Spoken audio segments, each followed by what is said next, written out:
Hello everyone, hello dear colleagues from around the globe, and welcome to another session with Teach.Love.Earn, myself Olga Bont and my wonderful guest Antoine Marcq. We already had one session with Antoine, and I kindly invite you to check out the link in the description down below if you haven't seen this stream, because we were discussing very interesting topics about the practices, about the building our students up to fluency. So please make sure to watch this session, and welcome to this one. Hi Antoine. Hi Olga, and hi everybody. How are you? Well, it's really, first of all, I think I speak for a lot of teachers when I say that it's June and it feels good. Yes. Yeah, exactly. The weather Summer hot. Yes, the weather is great here for now. I mean, we're in the north, so you never know, but for now, June is fabulous. Brilliant. All right, and today we're gonna continue, because last time we stopped at a very interesting point about the soft skills, the communicative skills, which is actually the main point of studying a language and using it, right? So we will go through the actual tricks today, the actual advice, the actual question of what those are, these communicative skills, the soft skills, how to teach, how to develop, where to start from. And Antoine will share, exactly, and Antoine will share fantastic activities. I am just a huge fan of those. They are much adorable, and I don't know where you take them from. You're so talented. Oh my God. But just even before we begin, create them ourselves. Yes, that's what I mean. And before we begin, I also would like to mention that, dear colleagues, please kindly check out the website of Resource Education, where Antoine's from. And they have a lot of materials, and some part of those is for free, so you can always just check it out, use, see how it works, and then consider following with the rest of the content. So here we go with our topic. So Antoine, let's start with the how should we teach these communicative skills, where to start from, and what is actually the goal of the communicative skill, what it is, and who is a good communicator? That's a lot of questions, but you're absolutely right. I really like our streams together, because you're very systematic in your questions, and I think it's very important for us teachers to end up with systems that help us with all the students we have, individual and groups, with all the materials and activities that, let's face it, flood the internet nowadays. We need to be able to make heads or tails out of all of this, and out of everything that is said as well online, because the pandemic has led to a lot of free seminars and things like that. Everybody's talking about a bit of everything. So I'm very happy that we're having this second live stream, because the first one was already very important to me. I found we talked about building reflexes, and really what we were focusing on was the engine part of the language. The grammar, the vocabulary, things that, are necessary. It's part of the code of the language. A language doesn't just appear out of nowhere. There was a society of humans that agreed on a certain code. I means I, you means you. And that code it exists. We need to learn it. Without it, we can't communicate. We know that, accuracy does vary. There are different levels of right and wrong in accuracy, of course. But in general, this is the engine part of the language, and we need to learn it. We need to build reflexes. Whatever language we learn, we need it to be automatic. The grammar, the vocabulary, the lexical side of things. But you're absolutely right that this is not why students learn languages. I mean, there are a few absolute passionate linguists that study languages just because they love the engine part. You know, they're a bit like engineers Mm-hmm. of languages. Yes, Um, yes. the vast majority of people don't study a language for the engine part. They study a language to communicate. And that's first and foremost what they want to see in our lessons. We need to introduce them to certain scenarios of communication, provide them with tools on how to deal with those certain scenarios of communication. Some are positive, some are negative. We need to put our students sometimes in conflict situations, things like that, for them to adapt, deal with this communication situation using the language that they're learning. And this provides them with a reason to study. That is first and foremost why they're here. It provides them with great practice and preparation for the real world. So your questions were, yes, what are soft skills? What are communication skills? Soft skills, communication skills can be pretty much any kind of interaction between humans. We want to incorporate these in our lessons, and it can seem very much overwhelming. Mm-hmm. Right? Yes. Where do I start? What is all this? I hear a lot of people talking about conflict resolution, for example, but are we all armed and ready to deal with conflict resolution in lessons? Do we have the psychological background to give proper advice and things like that? I'm not saying that language teachers should replace psychologists, things like that. That's taking it a bit too far. Mm-hmm. If you have that expertise, great, but that's not the goal of incorporating soft skills and communication skills in our lessons. I think what I loved about your questions, again, yes, about a system, I think it's very important that we start with a systematic approach. And so when we talked about this live stream, we agreed on like 3 tricks to get us started, right? Yes, exactly. So we're going to start with trick number 1, which is to invite students to reflect on how they're saying what they want to say. Because at pretty standard levels, A0, A1, students are learning to express pretty basic things that they want to express, and they mostly have one way of saying it. But when we reach B1, B2 level, students start exploring different ways, and they're not always aware of it. It's a very good thing for teachers to start pointing out to students that, hey, you know what? I mean, when you start, for example, exploring present perfect, past simple, you have different ways of saying something similar. Something happened in the past. Are you going to use your past tenses to describe it? Or maybe you don't want to focus it on the past event. You want to focus on the present result. So you might want to say it using a present perfect. Those are 2 different ways of saying something. And it's important for students to reflect on that. So Yeah, my first... No, go on. No, if you want to jump in, jump in. I'm leading up to the first activity we're going to share today. Yes, and if I remember correctly, I will have to participate in that one. Okay, but that's a total surprise. I have no idea what we're gonna do. Well, don't worry, you'll deal fine with it. You are, of course, much higher level than B1, B2. You know that you have multiple ways of saying something. Well, the first activity I'd like to share, and it's not really a surprise activity. It's an activity that I've shared before live, and on live streams, other teachers, speakers have told me they do similar things as well.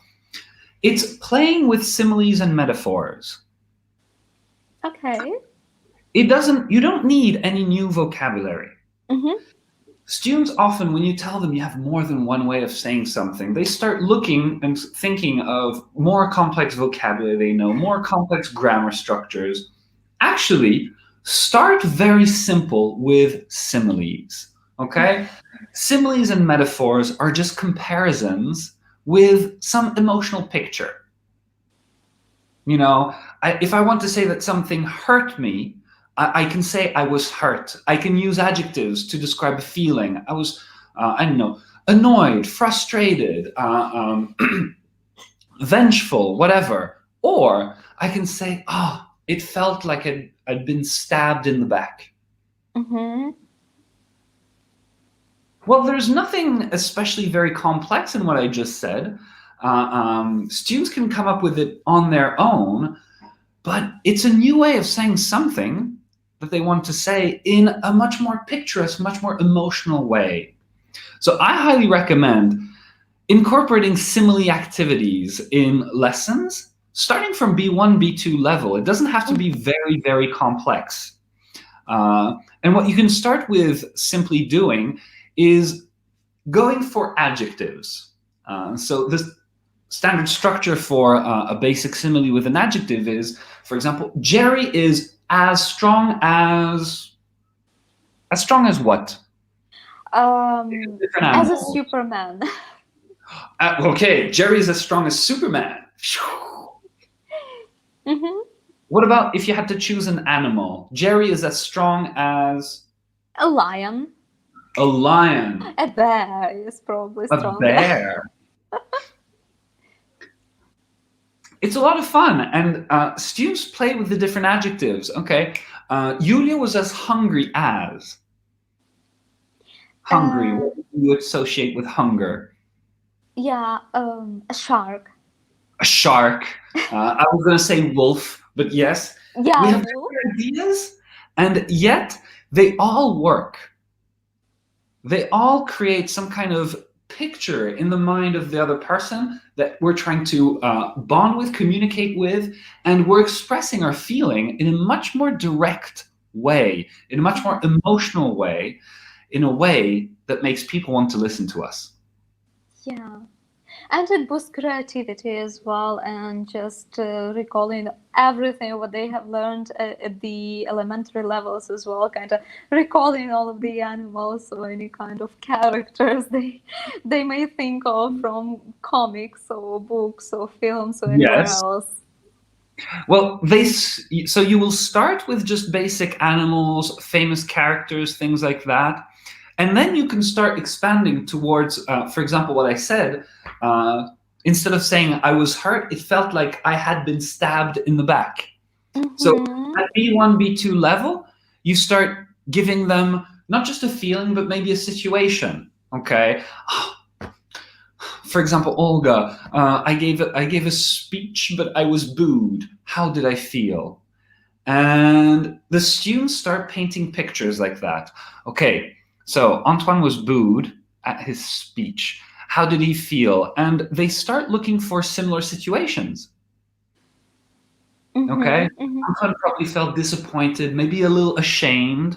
Okay, so Antoine felt like, Antoine felt like, I don't know, a child coming home with a failed homework, um, something like that. And the students are painting pictures in their minds. They're looking for new ways to express themselves with no new grammar or vocabulary. Exactly, exactly.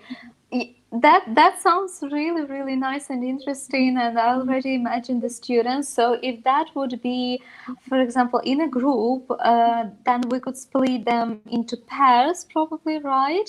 And what would you say? Okay, I cannot imagine right now. If they work in pairs, and then what do they do in order to present it? Kind of the production would Do you want be me to share yes, yes, if screen on possible. this?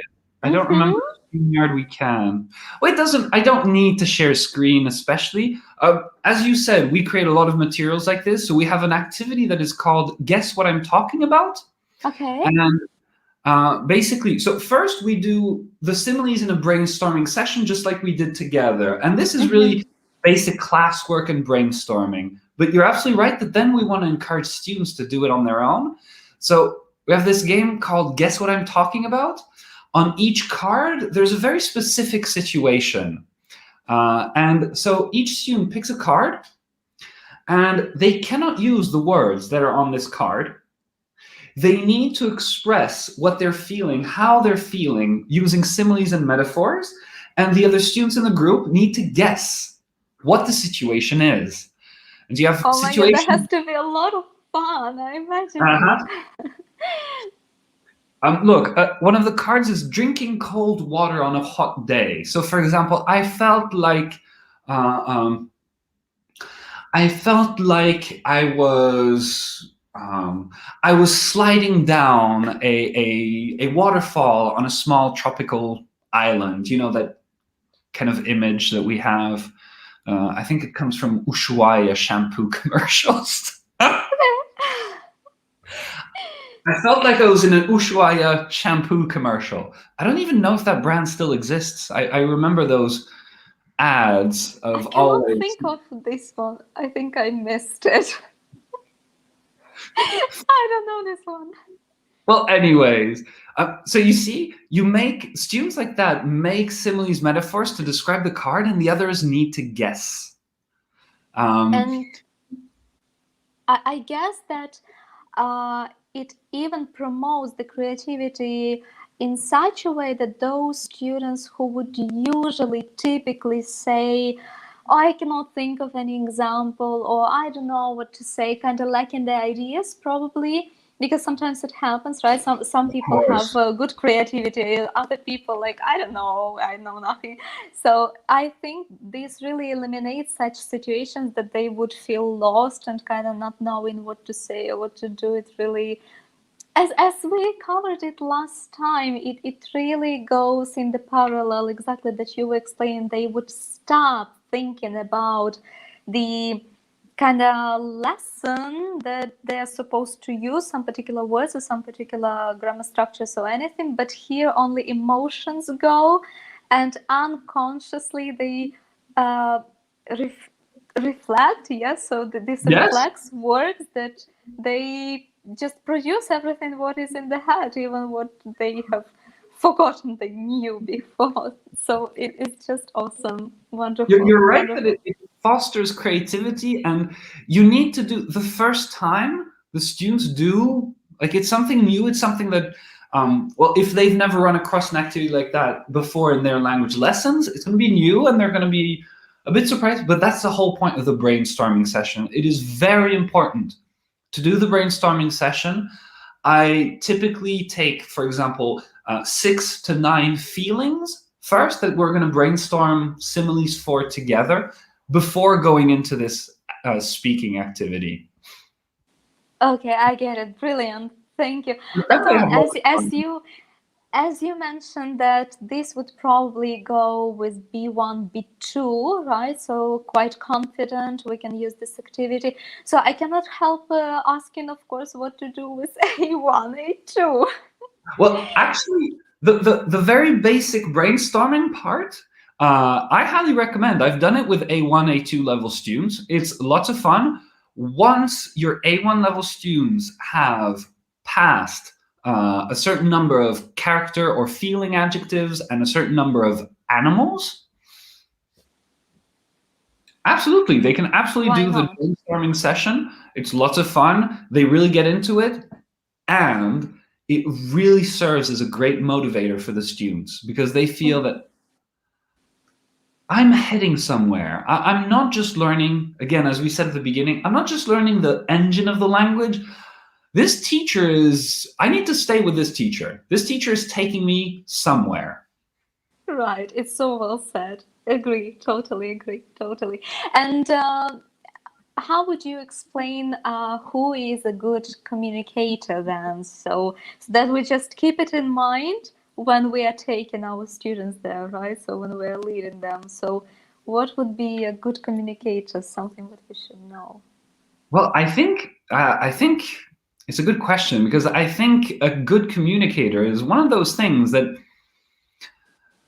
if we're able to define it too well, we might be missing the point.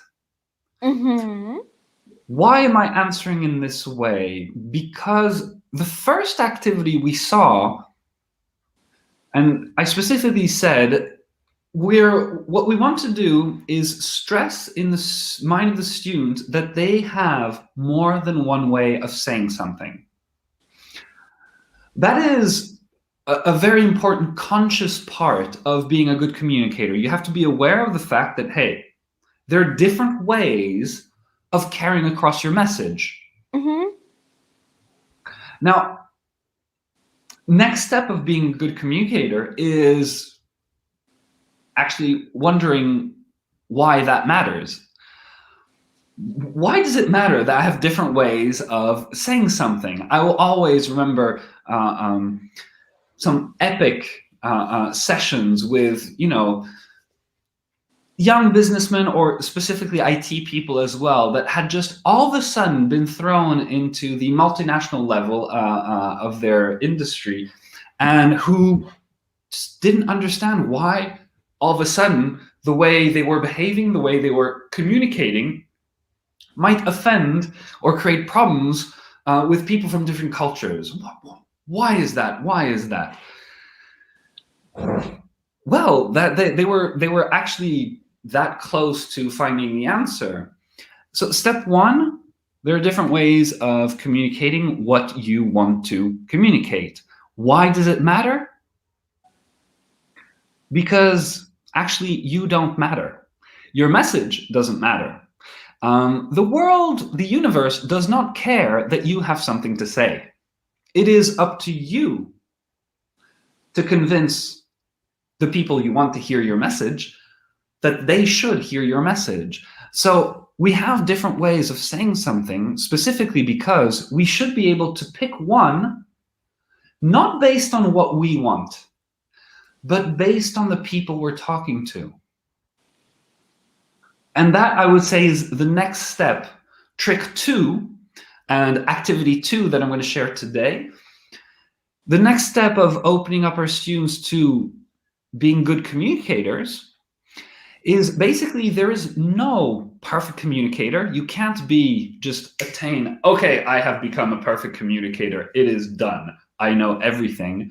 Actually, a good communicator is always aware of the fact that a new situation and a new person to talk to creates a new environment. And the best I can do is train and practice to be open-minded, to lend a friendly ear, to understand who I'm talking with, and thus understand how I should frame my message so that the person I want to talk with understands what I'm trying to say.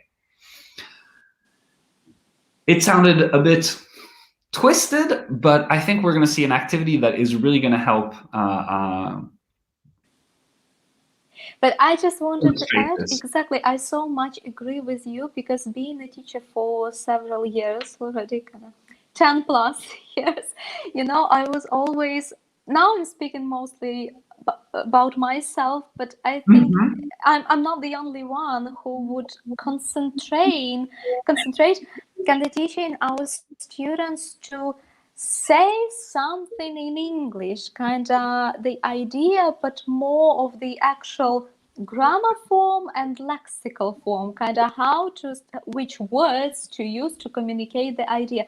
But I would forget that not only they need to produce some language in some particular situation, but they, for example, as we discussed during our live session, what if they don't want to talk about this topic? Why we always teach them to kind of talk on this matter, talk about the weather, but I never taught my students to escape this topic. Like, if they don't want, right? If something too delicate, so how to escape it politely or kind of refuse, So it's also a communication. That's what real communication is. And I think this is what we need to check. Everyone who's watching this session, kind of make sure that you realized it as well, because I did not till some particular time. It makes a lot of sense. What you said made me think of my teenage students at the moment that that are frankly a bit sick and tired of talking about ecology. Mm-hmm. It's not that they don't care. It's not that they don't care. They're actually very eco-friendly, and they very often surprise me with great ideas, great reflections. But what they're tired of, and that's quite typical teenager, is that in every single textbook nowadays that is printed, they know that they're going to have a huge unit on it that is trying to tell them how to behave, what to be like, and things like that. And if there's something that teenagers, well, it's part of being a teenager. It's their role in society. It's to question the society that is in place now by the current adults. They're supposed to perfect it. They're supposed to make it better. So they find it actually pretty annoying to have adults who come from a society that was far from eco-friendly telling them, giving them lessons on how to be eco-friendly. And sometimes it's important for us teachers to sometimes understand, hey, you know what? This topic of this lesson actually, I'll drop it. I'll drop it. They do not want to talk about this. They have their own world and they have their own areas where they talk enough about this. I'll trust that the world is in a good hand, in their good hands, and we'll focus on something else. Conflict resolution is a great topic, for example. Yes, true. Or actually, instead, what I love about this, actually, it's a good transition because look, I don't need to convince them that we need to be more eco-friendly, that the Earth needs help. Well, actually, humanity needs help. The Earth will be fine. But I can help them work on soft skills of communication, because it's one thing to say it, but are people going to listen? Mm-hmm. So again, thinking about the desired result, what you want to hear, what you want people to hear from your message. And this activity, I love it. It's called directing attention. Mm-hmm. So it's something that you can easily adapt in your lessons. Whenever you give your students a message to carry across, you know, there are loads of them in production activities and speaking activities. Students need to convince their partner of something, for example. Well, I suggest you bring a variation when you have time. Sometimes in lessons we don't have time. When you have time, extend the production activity by giving your students 3 different desired results in the message they have. Mm-hmm. Let's take a look at an example. In the activity that I have open right now, situation 1, I want my students to say that schools are not doing well. Okay, schools are not doing well.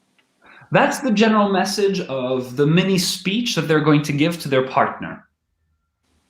Okay. Now, the trick is they have 3 different desired results. So they're going to have, in effect, 3 different mini speeches. The first scenario, I want my students to give a short speech to try to convince their partner that schools are not doing well, with the goal that we should give more money to teachers. Schools are not doing well because, you know what? There's not enough money in education.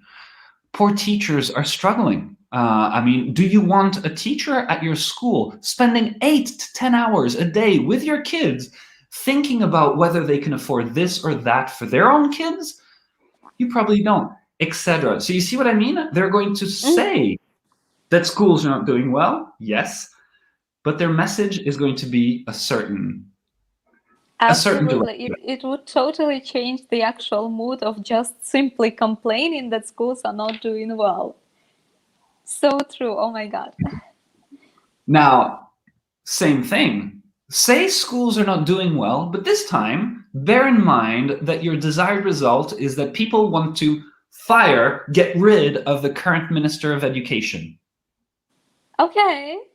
Okay. I would have to think of many different facts to where this situation would lead our kids, future generations to. So I would have to complain a lot. Exactly. Exactly. You're absolutely right. The mini speech, the conversation you're going to have has the same core message, but very different style. Absolutely. You're going to complain, yes? Yeah, yeah. I mean, it's unbelievable. We've trusted him for the past 3 years. He's been in place for the past 3 years. What has he done? Hmm. And scenario three, same idea. Schools are not doing well, but this time the opposite desired result. This time your goal is to convince others to trust and give time to the current Minister of Education. Okay. So yeah, Right. schools have been doing well. Yeah, and yeah, I know we've placed a lot of trust into this Minister of Education, but you know, things don't happen fast, and we really need to take our time and just keep trusting him and maybe even look for any additional support, what we can do, because we cannot just, you know, expect the changes from one person. Changes happen with everyone. Olga, that's a great point. She has already done a lot, but we still need to wait a little bit to see results. But in the meantime, yes, there's a lot we can do to support her, and etc. We have a short dialogue like that, and what is great about this kind of activity, and again, I love this one that I described. There are a lot of different messages in here. Even the simple message, "It's a beautiful sunny day," but three Okay. different desired results. First one, you want to get your friends to go to the movies with you. Hmm. Sunny day, why go to the movies? Yeah. Second, you want to convince children to go play outside. Hmm. And third, you want to convince your teacher to move the lesson outdoors. Oh, that's nice one. I remember being in school, it was like a dream, you know, whenever it would be Yes. sunny, let's go outside. So this activity is simply called directing attention. I love it. It's on our website, as you said. It's something that you can easily adapt. It's very flexible to a lot of different production activities. Try to think about it once in a while. It makes the production activity longer, of course, because they have to do it in different scenarios. But it is, again, a great way for us to help our students go beyond the language just as an engine of communication. Now we're thinking, okay, well, yes, I have an engine of communication, but I have a lot of different speeds, a lot of different gears. Which one do I choose based on the person I'm talking to, the desired result I wish to have in this communication? Students are really going beyond just the language. Yeah, fantastic. Antoine, I just adore all of your activities. Each time you make me like, wow, why I haven't used it before? It seems so crucial, so kind of obvious in the sense that it's easy. It's nothing like you need supplementary materials out of 15 pages creating it in Canva or anywhere else. It's just here in your mind. Just yeah, be creative and just produce these ideas. It's just fantastic. Right now, they're all in PDF formats. As you said, like you don't need to create something ultra complex. Most of these activities are 1 or 2 PDF pages maximum. They're made of cards, and we're developing right now the website as well. We want to have a system for online teaching so that cards can just appear. So you can design activities like that, and cards just appear. Oh, nice. Oh, nice. Oh my God. I wish you luck with that. I wish Thanks. you energy during this summertime. I guess you have less classes, right? As we usually Yes. do. So then you can really put yourself there in this uh, This is process. this is yes. With my partner and I, Tom. This is really our passion, and as you said, I really love the fact that you love these activities. As you said, I don't think they're overly complicated. What I love about them is the simplicity, the flexibility, and I want this kind of activities to be available for teachers worldwide. So that's our goal. That's really our goal in helping education, um, making this kind of flexible, simple for teachers, very effective for students, and flexible for teachers to be able to adapt it easily to their context, their lessons.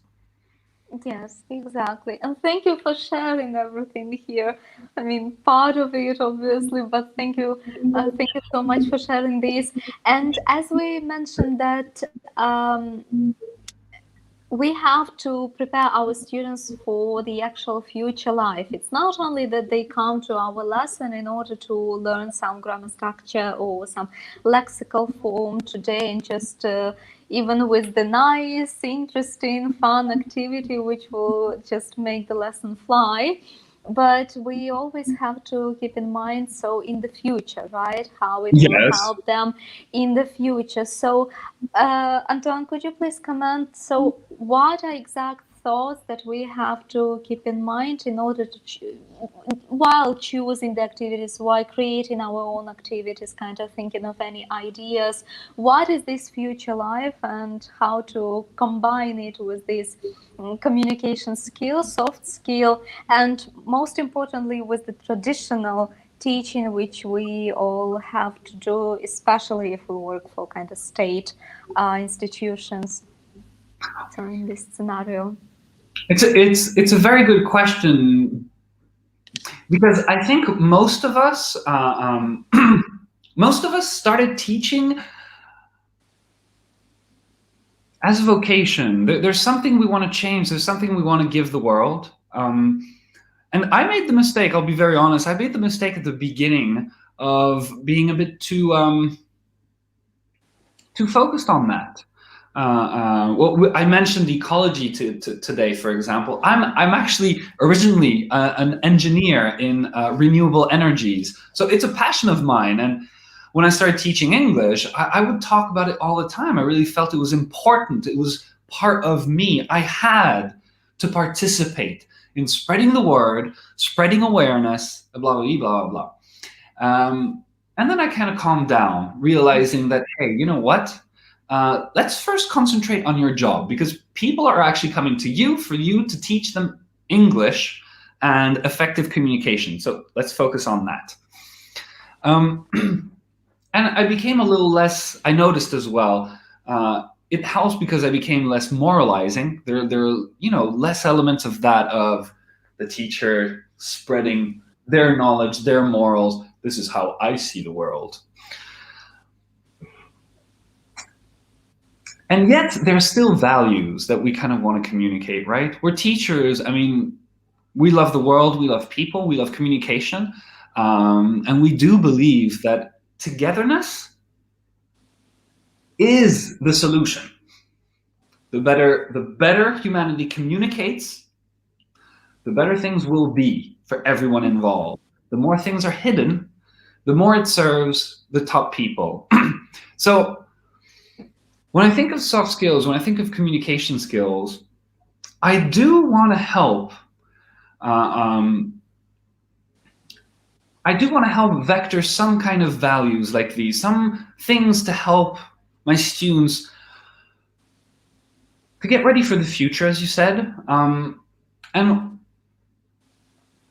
one of the things that I love most is getting them ready to take life with open-minded and positive hearts, because life is unfair. We all know it. Life can be tough. Life can be difficult.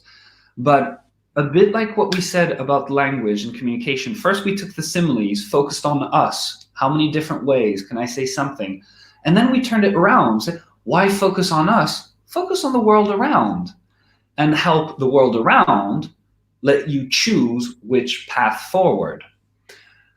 Well, a bit similar to life. Yes, life is hard, life can be tough, and life is going to throw different situations to our students, professionally, personally.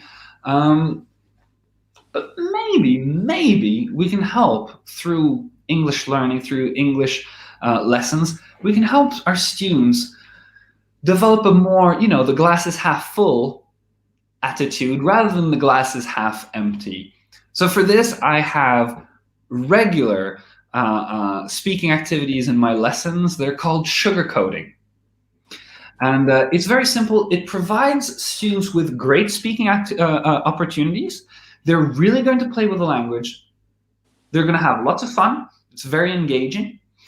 And it's going to develop this notion in them, this reflex of looking at situations more with a glass is half full attitude than glass is half empty. So sugarcoating is basically just painting a coat of sugar around bad news. When we deliver bad news, to people we care about, to friends, to family, and you know what? Not just to people we care about. It should be when we deliver bad news to anybody, we should be able to sugarcoat it and make we say in English, the pill is easier to swallow. Okay, yes, it makes sense. So I like giving my students these activities, sugarcoating. It's a bunch of bad news that they're going to have to deliver to each other. Mm-hmm. Let me open the cards and I'll give you examples. But they are supposed to sugarcoat it. So, for example, first card I see, give your partner the bad news. Olga, the price of chocolate has increased by 300%. Well, that's terrible news. Terrible! It is terrible. I love chocolate. I cannot live. I love chocolate too. It's terrible news. So how can we sugarcoat it? I don't know. We can focus on diet maybe. We can focus on health because chocolate might not be the most healthy component of our diets. We can focus on the fact that, you'll appreciate it even more now. When something is rare. I mean, let's face it, Olga, we have chocolate everywhere around now. Do we really appreciate chocolate as much as we should? Blah, blah, blah, blah, blah. Another one. It's gonna be fun. I see it already. Okay, Olga, you have to tell me. You have to tell me. I believe that I'm a superhero with superpowers, and you have to tell me. Unfortunately, Antoine, you're not a superhero. How would you sugarcoat that bad news? Okay, so you believe that you're a superhero, but it's not, and I have to say it. Antoine, remember we saw, or maybe you just ring a bell, these movies about this Superman and this Batman and all stuff. What do you think about their life? Do you think they kind of enjoy be always on the run and responsible for the whole Earth peace? Probably not. And you're right. Latest movies have shown, yes, they have a tough life. Because when I watch it, I think, okay, they're so brave. It's so kind of, exciting. But I think, oh my God, they cannot sleep. They cannot just enjoy their life, do whatever they want, just simply lie on the couch and maybe watch Netflix. And I think that must be so difficult to all the time feel this responsibility. And, I think it's fine that we are not superheroes. What do you think? I think you're right. I think it's better to be just a regular human rather than a superhero. It makes sense. I agree with you. Okay, thank you, Olga. Yeah, I just want to add that I think you are such a wonderful, typical, normal human being, and it's even more awesome than being a superhero. I agree with you, I was asked once at a conference, like, Antoine, you're a teacher. What's your superpower? And I understand the motivational aspect of it. At the same time, my answer was, well, honestly, I'm just a teacher. I teach humans, and I love the fact that they're humans and that we're all imperfect. And I prefer that. So I agree with you. Thank you. I'm not depressed that I'm not a superhero. Yeah, it's actually such a vital life skill to deliver the bad news, and absolutely none of the books have these. They always kind of develop, which is okay, which is good. Obviously, we need to go through that.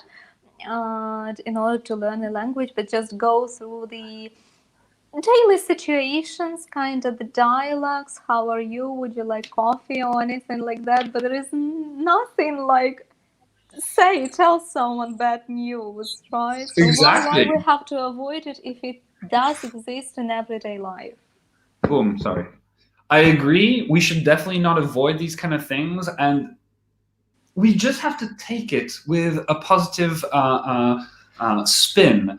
I absolutely do not shy away from putting my students in conflict situations in class, in giving each other very bad news sometimes, like sometimes really bad news. But we always just put a positive spin to it, just to guys, hey, it is an English lesson. I mean, we have to play with it, and it does happen. It comes up in real life.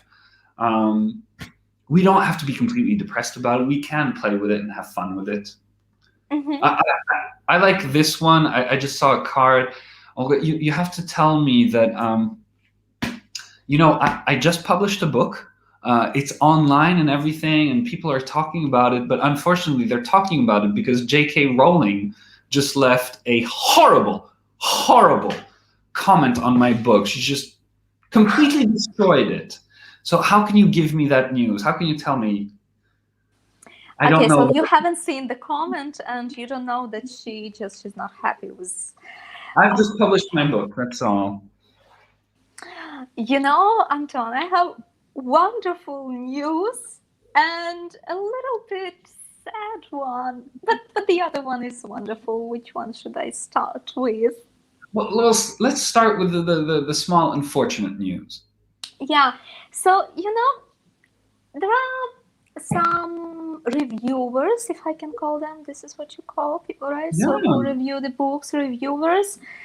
Sometimes they are in a mood to say very, very good words, and sometimes they're not in the mood and they just feel jealous and they kind of see people as competitors and they kind of tend to exaggerate the mm, any kind of disappointments what they had, but just put it and make it a mountain out of the hill. Do you know? Sometimes it happens. Yes, yes, I know.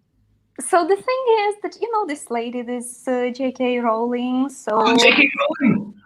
yeah, so that a little bit unfortunate news is that she's not very happy with your book, but She that's didn't like fine my book. because you know what? You know what she did? You would not imagine it. You would not believe it.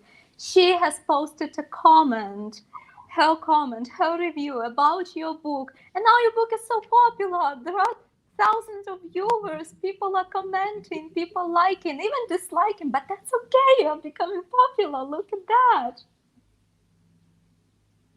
You're absolutely right, Olga. That's exactly the kind of thing that we want to hear, and it's perfect. It really helps students develop that logic. I love it. You're absolutely right. Yeah, J.K. Rowling left an unfortunate comment, but you know what?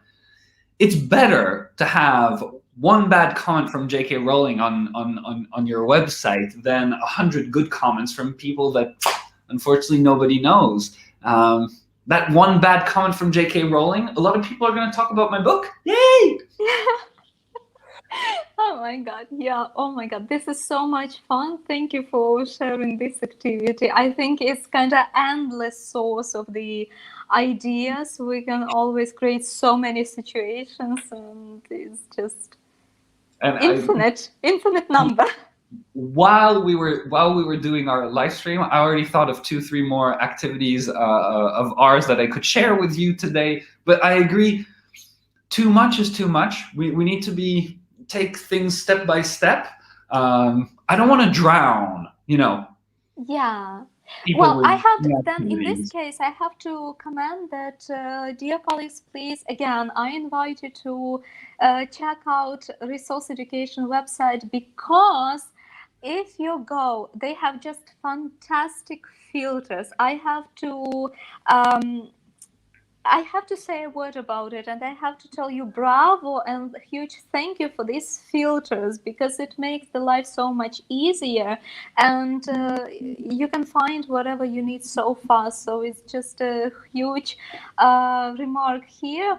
The thing is that if you go and search by level or by topic, or kind of the function, if you would like it to be communication or grammar, then there will be the list, the list of the actual activities, and each and every is the actual combination of a little bit of everything. And the beauty is that one activity can be used with different levels, so you can always adjust it and adapt it, and everything is written. If you have students lower levels, then do this. If you have intermediate level, then add this. If you have upper intermediate, then use the, I don't know, 3 stars note for these activities. And that's wonderful, because it's endless resource. And as we agreed last time, during our life, the teachers will always come up with even more ideas, because we are Yes. so creative. We actually we publish new activities every week, every 2 weeks, Tom and I, because we're teaching, so new things come up, and we gradually build up and build up. Fantastic. There are around 10,000 activities, if I remember correctly now, or 9,000. We counted once recently. I don't remember, but I didn't know. That's nice to hear about the filters. So you find them convenient, yes? Absolutely, absolutely. Good. I can filter it only by one criteria, right? So, or I can adjust by different needs, and again, I will see exact comments to each and every activity, and I will see what it leads to, and And where I did can you use it. notice that you can also click on, so like if you open an activity, so like for example, you chose just past simple, and you have Right. a bunch of activities for past simple, or a soft skill. If you chose, for example, conflict resolution, you have a bunch of activities. And as you said, there are different levels and things like that. Did you notice that if you click on the level, for example, it adds itself to the filter automatically? Okay, no, I haven't noticed that. No, I have Okay, not that's seen it. that's something that I really like as well about it. So when you're filtering in or out of these activities, just click on. You have little buttons for, well, little colorful buttons for the level, for the target language, things like that. And if you click them, unclick them, they add or they delete from the filter automatically. Oh, that also must be very useful.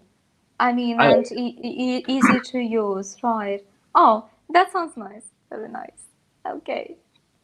So, Antoine, thank you so much for our today's session. My Would you pleasure. like to add something else, or we covered it well? I think we can sum up because as we said at the beginning, and that's what I like about your organization. I like systems. I think it's important for us to have systems so that we can make our way into this education world. And we talked in our first live stream about building reflexes, and here we have a very clear and simple system. It was very structured. First, we establish a clear understanding of basic logic and structure. Then we automate, build reflexes.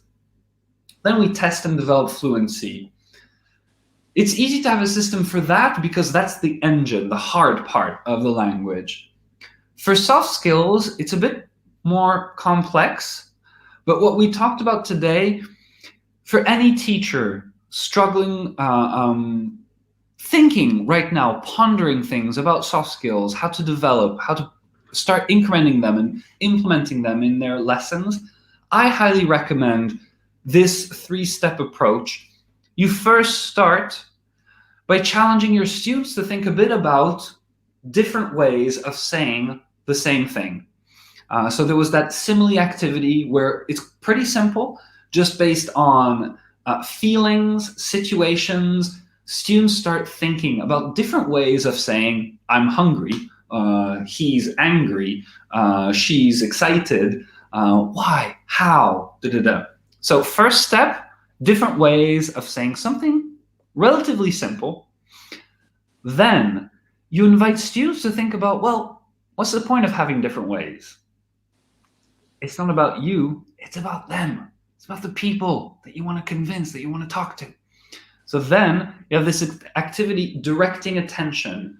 Whenever students have a message that they need to carry across in your lessons, think about adding a variation where you give them 3 different desired results. You're going to say schools are not doing well, but hey, first time you say it in a way that people understand that teachers need more money. Second time you say the same thing, schools are not doing well, but this time your intention is that people feel that the current Minister of Education should be fired. And last, say the same thing, schools are not doing well, but this time your intention is that people feel that they should trust the current Minister of Education. So first, focus on different ways of saying the same thing. Then focus on choosing one depending on our end goal and who we're talking to.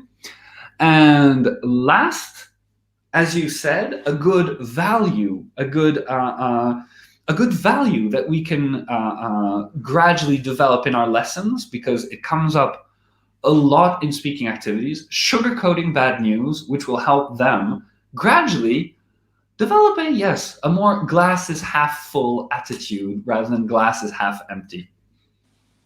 So those are my 3 tricks to get going with communication skills, soft skills. Huge value with this session, Antoine. I cannot thank you enough. It's just wonderful session. I'm so grateful for this, and thank you for sharing everything. And I may guess that this is not our last session. We will probably think Okay, you're breaking up. Any other? Sorry? You were breaking up. I didn't catch that, but I reacted like this to when you said it's probably not our last. Yeah, so I was saying that we will come up with other ideas, maybe something else. But if anyone who is watching us right now, first of all, thank you so much for staying till this moment. Give us a like, because we shared everything out of our hearts, and mostly Antoine. I was just facilitating the meeting.